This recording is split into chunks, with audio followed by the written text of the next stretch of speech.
Good morning, everyone. And first of all, thank you very much to the IEF for organizing this breakfast and taking advantage of the Secretary General's presence for the ICT and Girls Day tomorrow, which will also take us back to Parliament, by the way, in the afternoon. I should also say that we have learned that the Secretary General is a fortunate man, not only because he finally got to enjoy his breakfast, but because he only has 3 lawyers, and this is no offense intended to any lawyers in the room.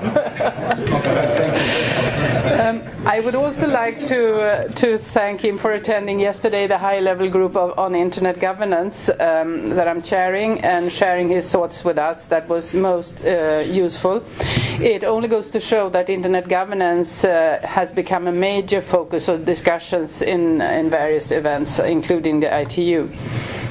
I shall only dedicate a few words to the wicket in Dubai in December, and we have here present the head of the delegation, Megan Richards, Eddie Hartog, head of unit on the international unit, and Bill Dee, who all of 3 of them were in Dubai.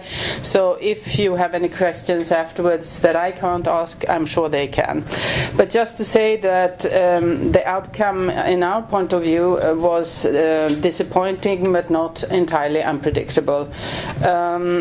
We are a bit disappointed also that the voting took place, because this is not according to the traditions of the ITU, and we know that the Secretary General himself also advised before the conference not to take recourse to this measure, and we're just sorry that the conference did not take this good advice. As expected, some countries came to the conference determined to try to use the revision of the ITU regulations as an opportunity to increase the scope of the existing treaty and to increase international regulation of telecommunications and to achieve a stronger role for governments and internet governance. So those were just to identify the 2 main problems as far as we see it.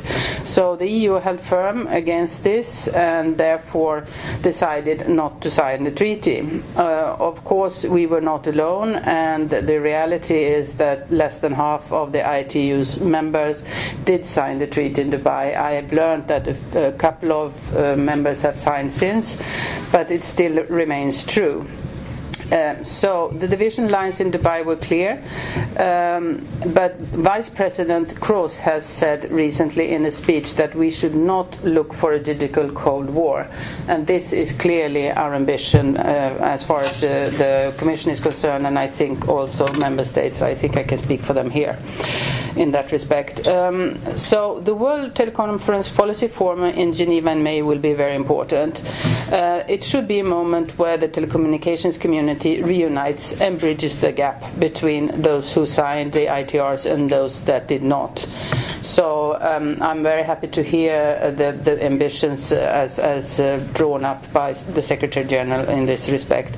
So we think that the best way, and I think there is agreement here, to focus the discussion during the WTPF on the Secretary General's report that has been out for consultation, has been revised numerous times, I think 5, 6, something like that, and the already largely adopted opinions by consensus in order to establish a consensual view that would be a good outcome.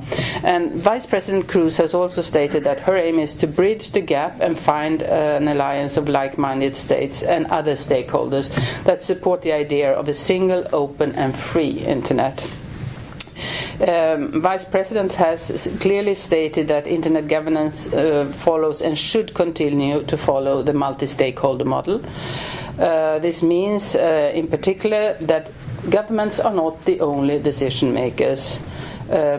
Perhaps not even the main ones. The Internet has important core values in its very architecture, and that is openness, transparency and sharing. It's not hierarchical, but collaborative. And we, as the Commission, are committed to make the multi-stakeholder model work better. I'm glad to see that ICANN is functioning much better. There have been great reforms over the past few months, and in Beijing I'm happy to report that the Government Advisory Committee did not only successfully advise the ICANN board on safeguards needed to guarantee public policy when ICANN now goes ahead with the new GTLDs, but finally also decided to strengthen the GAC Secretariat. That has been a long-standing issue for quite some time. And this will give the GAC the resources to work more efficiently. It will advise ICANN on public policy issues. It will also allow governments to be supported in their endeavor to more actively participate in the GAC and ICANN at large. And we also welcome the intentions of ICANN to become a more global organization, such as Erika just explained, open to all regions of the world, and in particular the announcement, of course, of the opening of new offices in Istanbul and Singapore.